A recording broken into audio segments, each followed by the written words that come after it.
welcome to Centurions Corner, and today we are looking at something new to the channel, and that is the Power Ranger line. Even though these guys have been out for a while, I've been umming and ahhing. Should I pick them up? Should I not? Do I get into another line?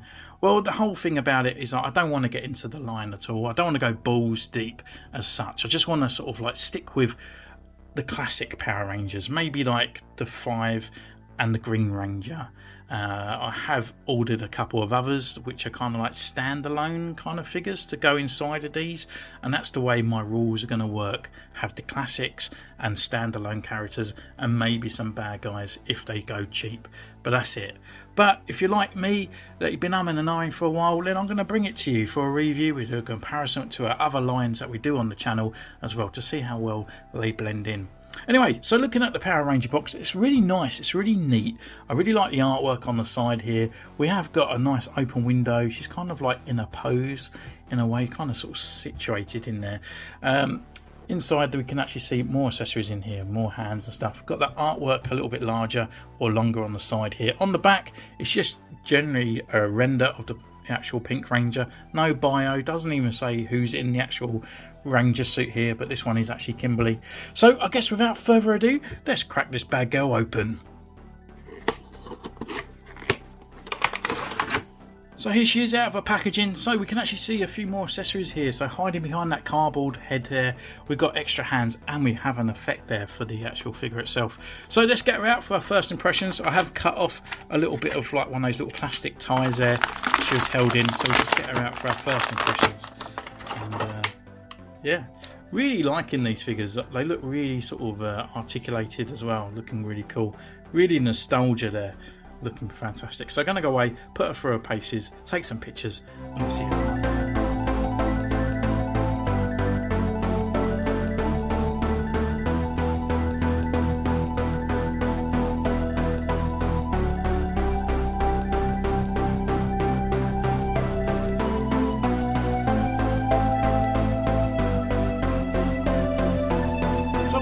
We've been away, we've taken the pictures, and what can I say about this figure? And what can I say about the brand, to be honest with you? This is the first time I've had a Power Ranger in my hand. The last time was in the 90s. I had like a 12-inch Blue Ranger, I think it was. So this is the first time I've definitely even had the Pink Ranger in my grubby little mix. And yeah, absolutely fantastic. What more could you want? Brilliant sculpt, great articulation, loads of accessories on there. Really good. Like, well done Hasbro. I think it's great. Obviously I can't really say too much. There are probably a few bad figures out there, but this is really good, and I think, yeah, I'm presently surprised. So we'll go through the figure, we'll do some comparisons and show you what these figures are. Maybe, as I said, you might be out there kind of thinking, oh, I've been umming and ahhing, but I'm not too sure. So I'll do some comparisons, sizes and stuff with some other figures as well that we do on the channel.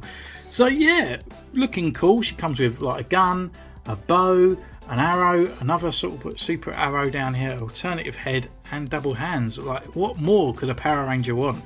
Literally, you got it all. So yeah, so first accessory, I think this is probably the worst accessory here, which is a little blaster. I think in the actual sort of program it kind of clips down so it fits into the holster properly, but we got it here, done it in a gun way. It looks really cheap, really sort of like really kind of glossy plastic.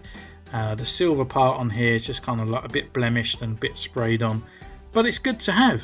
You know, rather to have this and not an empty holster, or this is actually just glued inside. So yeah, gives us great ways of posing the figure and more decent sort of posing and accessories. So yeah, pretty cool to have.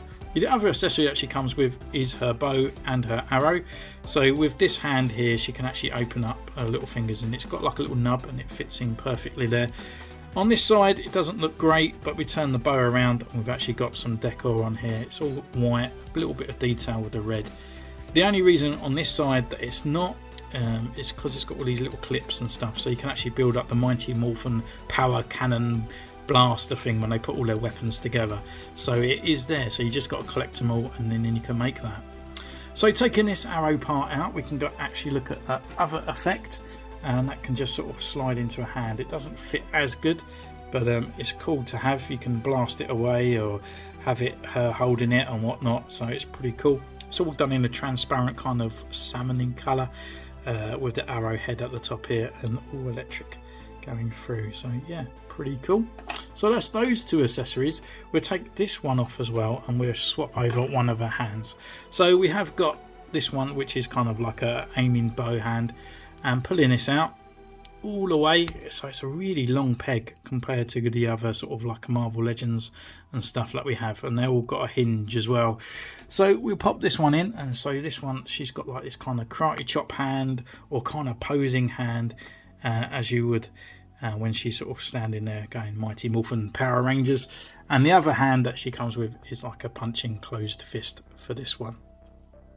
Her last accessory, but obviously no means least, is actually she has an alternative head, so we can pop off the actual Power Ranger helmet and then pop on Kimberly's head, and yeah, not too bad. I think the sculpt could be a little bit better, but you can see it is her. It's kind of like realistic but cartoonish as well in a way, especially with those sort of like smiling teeth on there. Got the earrings, and the hair's done in a really nice sort of brown, sculpted well as well. So yeah, quite nice to have, to be honest with you, but I will always be holding mine with the Mighty Morphin Power Ranger helmet. So with articulation wise, she can turn left, she can turn right, she can look down, she can look up this far as well, and we've got a little bit of a rocker in there. Full rotation at the arm, and it comes up to this far as well, and we've got a beautiful butterfly joint there. You can bring it right around and actually make sure that she's getting some air time, you know, the way they sort of flip into the battle coming down. Great. So with the arm as well, we've got rotation at the elbow. It's on a single elbow joint that comes up to 90. Got rotation at the wrist, and it's also on a hinge. Got a waist swivel here that comes right around, and also underneath the belt down here there is a crunch, so she can look down this far and crunch right back this way as well. Leg wise can be a little bit hindered by the skirt, but comes up this way, forward, back, upper thigh rotation there. Double knee joint, we've got a boot swivel as well, and then we've got a rocker and a pivot at the ankle. So yeah, all in all, really good articulation, and probably way better than Black Series, and probably on par with most Marvel Legends really, especially with that butterfly joint in there, bringing that arm right up as I showed you. It's really good, really nice sort of articulation. So with the sculpt, let's look at the sculpt and the paint applications. Really cool. The helmet's quite nice. We've got that seam around there, which is obviously the way the helmets used to clip together. The paintwork is really kind of smooth around on there. The only thing I notice is that the green just slightly a little bit larger on one side, but the black gloss on there, the silver on the mouth part, really cool. These parts are really smooth as well, no bleeding or anything over on there. I do notice a slight different colour there in the pinks, but it's just different plastics. This has got that kind of sort of like plastic vinyl part on here, but actually on camera you notice it, but when you've got it in hand you don't notice it at all, to be honest. And looking down at the belt, I mean, look at that kind of detail on there, something for that small. You actually got the pterodactyl badge in there on a was it a morphing changer or something? I can't remember. But yeah, the black on there, even the silver and the red, no colour bleed on there. Pretty cool. A little bit sloppy down here, but you know, compared to the whole figure, it's not too bad. And down to her boots, looking the same as well as the gloves. So yeah, all in all, a really fantastic figure. Really highly recommend this line as well. I would go out there and at least get your favourite Mighty Morphin Ranger kind of like group. For me, it's the originals, and that's where I'm going to stay, I think. I'm going to try. Indeed. And if you remember, you can go with the Red Ranger or Red Trooper Ranger that I made a little while back. We're just bringing some comparisons. So here I've actually got some Black Series, and it just, Black Series for me, it just seems a bit off when we actually compare them. These are supposed to be 6-inch range, and this is Padme.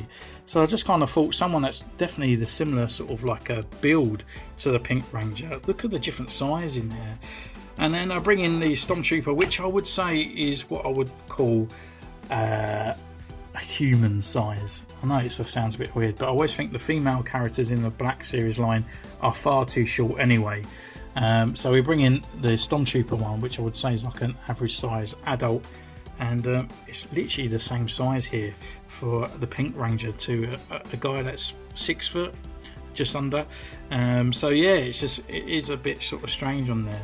So we'll bring in some Marvel Legends as well as we collect that on the channel. So this is my sort of custom Mary Jane, same sort of size as Mara Taggart. So you can see that size sort of comparisons are very similar here, which is fantastic compared to this one. And then we're bringing Spider-Man, who I would say is a rough adult sort of thing in there. So I think the size is there, they work. It's great, it's fine. I do think Spider-Man's a little bit too tall really compared to the female characters here, but that is Spider-Man, but is what I would say an average sort of Marvel Legends size compared to the Stormtrooper. It's just all supposed to be 6-inch, but they all go up and down. It's getting as bad as Todd McFarlane's DC Universe, to be honest with you. So thank you so much for joining me on this one. Let me know in the comments down below. Are you going to pick this up? Is this going to change your mind now? Have you been umming and ahhing about the Power Rangers? Let me know in the comments down below. You can follow me on Instagram, which is in the description down below. And I'll see you next time. Take care. Bye.